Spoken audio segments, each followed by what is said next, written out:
శ్రీమాత్రే నమః. నమస్కారం. శరణమయ్యప్ప. సద్గురు జ్యోతిషాలయం డిసెంబర్ నెల గోచార గ్రహస్థితులను దృష్టిలో పెట్టుకొని అన్ని వర్గాల వారిని దృష్టిలో పెట్టుకొని ఈ నెల జాతక పరిశీలన అనేది చెప్తున్నాం 12 రాసులకి. ప్రతి ఒక్కరికి జాతకం అంటే కూడాను నాకు ఎలా ఉంటుంది, ఆరోగ్యం ఎలా ఉంటుంది, వ్యాపారం ఎలా ఉంటుంది, ఉద్యోగం ఎలా ఉంటుంది, నా జీవితం ఎలా ఉంటుంది, నా రాజకీయం ఎలా ఉంటుంది, ఇలాంటి ఒక తాపత్రయంతోనే మనం పరిగెడుతున్నాం. ప్రతి ఒక్కరు గుర్తుపెట్టుకోవాలి, జాతకం అనేది, జ్యోతిష్యం అనేది పడుతున్న వర్షానికి ఒక గొడుగే కానీ జ్యోతిష్యం జీవితం కాదు. మీరు మిమ్మల్ని నమ్ముకోండి చక్కగా. దాంతోపాటు మీ ప్రయాణంలో మీ ఒడిదుడుగులకి కాస్త జాతకాన్ని గుర్తుపెట్టుకోండి చాలు, కానీ జాతకాన్ని జీవితంగా భావించకండి.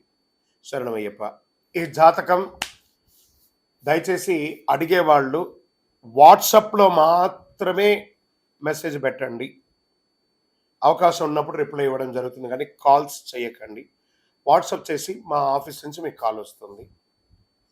మీరు మీ జ్యోతిష్యం తెలుసుకోవడానికి మీ యొక్క date of birth, time of birth, place of birth WhatsApp చేయాలి. శరణమయ్యప్ప.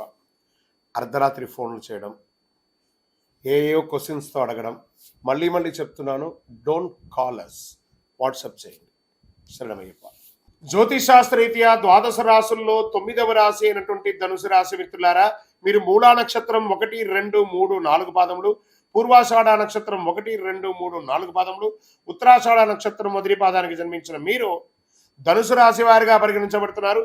ఈ డిసెంబర్ నెల మీకు శుభాశుభ ఫలితాలు ఎలా ఉన్నాయంటే, రాహు కాస్త అనుకూలంగా లేడండి. 6వ ఇంట్లో బృహస్పతి, శని మీ యొక్క 3వ ఇంట్లో, కేతు 10వ ఇంట్లో ఉండి, కుజుడు తిరోగమనంలో ఉన్నాడు. శుక్రుడు 2 డిసెంబర్ నుండి 28 డిసెంబర్ వరకు 3వ ఇంట్లో, తర్వాత శుక్రుడు 29 డిసెంబర్ నుండి 7 జనవరి వరకు 4వ ఇంట్లో, కేతు 10వ ఇంట్లో ఉన్నాడు. వ్యక్తిగత సమస్యలు చాలా వరకు పరిష్కారమయ్యే అవకాశాలే ఉన్నాయి. విలాస జీవితం మీద వ్యామోహం పెరుగుతుంది, కాస్త కంట్రోల్. గురుగారు మీరు ఎన్నో రోజులుగా చెప్తున్నారు ధనుసు రాశి వారికి చాలా బాగుందన్నారు, అప్పుడే మిశ్రమం ఉందంటే, బాగా ఉంది అంటే ఉంది, మీరు ప్రయత్నం చేయకపోతే మా బాధ్యత కాదు. నాకు తెలిసి ఎవరెవరికి చెప్తున్నారో వాళ్ళందరూ వ్యక్తిగతంగా ఉన్నత స్థితులకు వెళ్తున్నారు. ఆ ప్రయత్నాన్ని పెట్టుకొని ప్రేమించే ప్రేమ జంటకు ఇది కాస్త ఇబ్బంది, పెద్దవాళ్ళని ఇంకా చెప్పించి పెళ్లి చేసుకోవడం మంచిది. ఆదాయం పెరిగే అవకాశాలు ఉన్నా ఖర్చులు కూడా దానికి 2 పెరిగే అవకాశాలు ఉన్నాయి. ఉద్యోగంలో అధికారులతో సమస్యలు తలెత్తవచ్చు. ఈ నెల కాస్త ధనుసు రాశి వారికి మిశ్రమంగా ఉంది. కార్యాలయంలో పనిభారం పెరుగుతుంది. సహ ఉద్యోగాల సహకారం మాస ద్వితీయంలో బాగుంటుంది. కొందరు పరిమిత పదోన్నతులు, వేతనాలు పెంపు వంటి ప్రయోజనాలు మాస ద్వితీయంలో పొందుతారు. వృత్తి వ్యాపారాల్లో రహస్య శత్రువులు ఉంటారు, జాగ్రత్త. ఆర్థిక వ్యవహారాలు, లావాదేవీల్లో ఎంత జాగ్రత్తగా ఉంటే అంత మంచిది. ఇల్లీగల్ సబ్జెక్ట్స్ ఎందులోనూ ముట్టుకోకండి. అది ఏ రకమైన ఇల్లీగల్ అయినా కూడా దాన్ని చేయకండి, దానివల్ల మీరు దొరికిపోతారు, జాగ్రత్త. వ్యాపారంలో పురోగతికి అవకాశాలు ఉన్నాయి. పరిశ్రమలు మాస ద్వితీయంలో చాలా బాగుంటుంది. ఆదాయం అనుకున్న దానికంటే ఎక్కువ వచ్చే అవకాశాలు ఉన్నాయి. ప్రభుత్వం నుంచి ఆశించిన లైసెన్సులు వాటి పొందడంలో కాస్త జాప్యం జరిగే అవకాశాలు కనిపిస్తున్నాయి. ప్రభుత్వానికి సంబంధించిన ఏదైనా పనిలో గొప్ప విజయాన్ని సాధిస్తారు. నూతన ఉద్యోగరీత్యా చేసే ప్రయత్నాలు మాస ద్వితీయంలో ఫలిస్తుంది. ప్రముఖులతో పరిచయాలు ఉత్సాహాన్ని ఇస్తుంది. డ్రైవింగ్ చేసేటప్పుడు చాలా జాగ్రత్తగా ఉండాలి. ఆరోగ్యానికి డోకా ఉండదు. చిన్న ఆరోగ్య సమస్యలు తప్ప ఏదుండదు. రాజకీయ నాయకుడికి మిశ్రమం. షేర్ మార్కెట్ ముట్టుకోవద్దు ఈ నెల, ఏమవుతుంది. మీడియా రంగం వారికి మిశ్రమం. ఐటీ రంగం వారికి మంచి అవకాశాలు ఉన్నాయి, కానీ స్ట్రెస్ మాత్రం తగ్గట్లేదు. వివాహం కాని వారికి ఈ యొక్క 2-3 నెలలు వెయిట్ చేయండి. మీకు అనుకూలమైనటువంటి రోజులు ఈ డిసెంబర్లో ధనుసు రాశి వారికి. విద్యార్థుల గురించి వచ్చేటప్పటికి చాలా కష్టపడి చదవాలి, బాగా గుర్తుపెట్టుకోండి. ఈ యొక్క సర్వీస్ సెక్టార్లో ఉన్న వాళ్ళకి మీ యొక్క ఉద్యోగంలో స్ట్రెస్ పెరుగుతుంది. టైమింగ్స్ ఆఫ్ వర్క్ పెరిగిపోయి మీరు కొంచెం విశ్రాంతి లోపంగా ఉంటారు.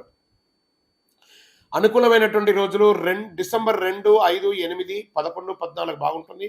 చంద్రాష్టమం డిసెంబర్ 17 నుండి 20 తెల్లవారుజామున 1:59 వరకు ఉంటుంది. కాబట్టి ఈ 2.5 రోజులు వాహనం నడిపేటప్పుడు, సంతకాలు పెట్టేటప్పుడు జాగ్రత్త. అదృష్ట సంఖ్య 3, 5, 7. పూజించవలసినటువంటి దైవం మహాలక్ష్మి అమ్మవారిని ప్రార్థన చేయండి. మహాలక్ష్మి అష్టకాన్ని చదవండి, చక్కటి ఒక దేవాలయానికి వెళ్ళండి, సుబ్రహ్మణ్య స్వామి ఆరాధన చెయ్యండి, శనివారాల్లో శనిదేవుని పూజించండి తప్పకుండా, శుక్రవారాల్లో మహాలక్ష్మికి మీ వయసు సంఖ్య ఎంత ఉందో అన్ని దేవాలయాల్లో దీపం వెలిగించండి, గొప్ప ఫలితాల్ని పొందుతారు. అతి శక్తివంతమైన కరుంగాలి మాలను ధరించండి, ఆరోగ్యంగా ఐశ్వర్యంగా ఉంటారు. మీ వయస్సు సంఖ్యతో దీపం వెలిగించండి. ఇంకను మీ యొక్క వ్యక్తిగత జాతకం తెలుసుకోవడానికి ఈ కింద కనబడుతున్నటువంటి నంబర్కి మీ name, date of birth, time of birth, place of birth WhatsApp చేయండి, కాల్ చేయకూడదు. కరుంగాలి మాల కావాలన్నా కూడా వాట్సాపే చేయాలి. ఈ యొక్క ద్వాదశ రాశి ఫలితాలన్నీ పొందినటువంటి మన ఛానల్ ప్రేక్షక మిత్రులందరికీ కూడా శుభాకాంక్షలు. మీరు అన్ని మా ప్రోగ్రామ్స్ అన్ని చూస్తున్నారు, కానీ సబ్స్క్రైబ్ చేయట్లేదు, ఎవరికి షేర్ చేయట్లేదు. మీకు ఇక్కడ పెట్టుకొని గురుగారు బాగా చెప్పారని అనిపించిందంటే మా ఛానల్ సబ్స్క్రైబ్ చేయండి, ఇంకొక 10 మందికి షేర్ చేయండి. వందే మాత్రం, వందే మాత్రం, వందే మాత్రం. తిరుపతికి వచ్చినప్పుడు మన అయ్యప్ప స్వామి వారి 18 అవతారాల దేవాలయం బ్రహ్మశ్రీ డాక్టర్ చంద్రమౌళి గురుస్వామి గారు నిర్మించారు. మీకోసం అక్కడ మేము ప్రార్థన చేస్తూ ఉంటాం. మన దేవాలయం ఇప్పుడు నిత్య అన్నదానం అక్కడ జరుగుతుంది. తిరుపతికి వచ్చినప్పుడు అవకాశం వల్ల మన దేవాలయం వచ్చి భిక్ష స్వామివారి ప్రసాదం తీసుకోండి. శరణమయ్యప్ప, శరణమయ్యప్ప, శరణమయ్యప్ప. ఏమండి, మా స్కూల్లో విద్యార్థుల్ని మా పిల్లలు చదువుతున్నారండి, ఆ విద్యార్థుల్ని అయ్యప్ప దీక్షలో అలౌ చేయట్లేదండి. ఇది కరెక్టా తప్ప? మేనేజ్మెంట్ కరెక్ట్, మీరు కరెక్ట్ కాదు. మీరు ఏమడిగారు? అయ్యప్ప దీక్షతో అక్కడ అలౌ చేయట్లేదు అంటే మీ అయ్యప్ప దీక్షకు మీరు ఎంత ఇంపార్టెన్స్ ఇచ్చారో ఆ మేనేజ్మెంట్కి ఒక యూనిఫామ్ ఉంటుంది కదా. మీరు ఆ పిల్లవాడిని చేర్చేటప్పుడే ఈ స్కూల్ మేనేజ్మెంట్కి అనుబంధంగా ఉండే మా విద్యార్థిని ఇక్కడ చదివించడానికి మేము ఒప్పుకుంటున్నామని చెప్పి సంతకం పెట్టే కదా చేర్చారు. తప్పు కదా. స్కూల్ యూనిఫామ్ అంటే స్కూల్ యూనిఫామే, పోలీస్ యూనిఫామ్ అంటే పోలీస్ యూనిఫామే.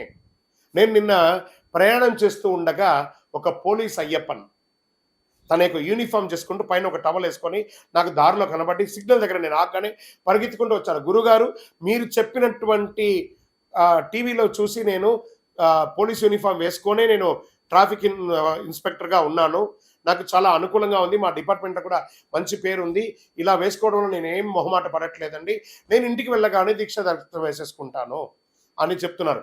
సో అతను తన వృత్తికి ఇంపార్టెన్స్ ఇస్తున్నారు.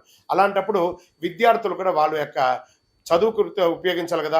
ఆ చదువు సమయంలో మాలలు వేసుకొని, నల్ల బట్టలు, ఎర్ర బట్టలు వేసుకొని ఆ స్కూల్లో ఫ్యాకల్టీస్ ఏ రకంగా ఉంటారో, ఎలా ఉంటారో తెలియదు కదా. ఈ ఒక విద్యార్థిని వల్ల ఆ మాతస్వామి ఈ పాపను చూసి దూరంగా వెళ్ళడం వల్ల ఆ ఎంటైర్ క్లాస్ చదువుకునే ఒక పిల్లడు వల్ల ఆ 30 మంది విద్యార్థులు ఇబ్బంది పడతారు కదా, వాళ్ళ యొక్క ప్రోగ్రెస్ పోతుంది కదా. అప్పుడు మనం మాల వేసుకొని 10 మందికి సమాజానికి సేవ చేస్తున్నామా, 10 మందికి ఇబ్బంది పెడుతున్నామా? కామెంట్స్ అంతా చేయకండి, బుర్ర పెట్టి మనసు పెట్టి ఆలోచించండి. పిల్లల్ని స్కూల్కి పంపించే ప్రతి తల్లిదండ్రులు మీ పిల్లలకి మాల వేస్తే మీరు మాల వేసుకునేది మీ ఇంటి కోసమే కానీ ఆ స్కూల్ కోసం కాదు. స్కూల్కి వెళ్ళే వాళ్ళు యూనిఫామ్తోనే వెళ్ళాలి. అక్కడ పిలిచే టీచర్ స్వామి రా, కొచ్చు స్వామి రా అని పిలవరు. హే రాజు, హే విజయ, హే రాధా, హే ఇలాగే పిలుస్తారే కానీ స్వామి గారు రండి అని ఆ లాంగ్వేజ్ అంతా మార్చుకోరు. టీచర్ అలా చెప్పితేనే బుర్రకెక్కుతుంది. కాబట్టి స్కూల్ మేనేజ్మెంట్కి అగెనెస్ట్గా వెళ్ళకూడదు. అయ్యప్ప స్వామి కూడా ఒప్పుకోడు. శరణమయ్యప్ప.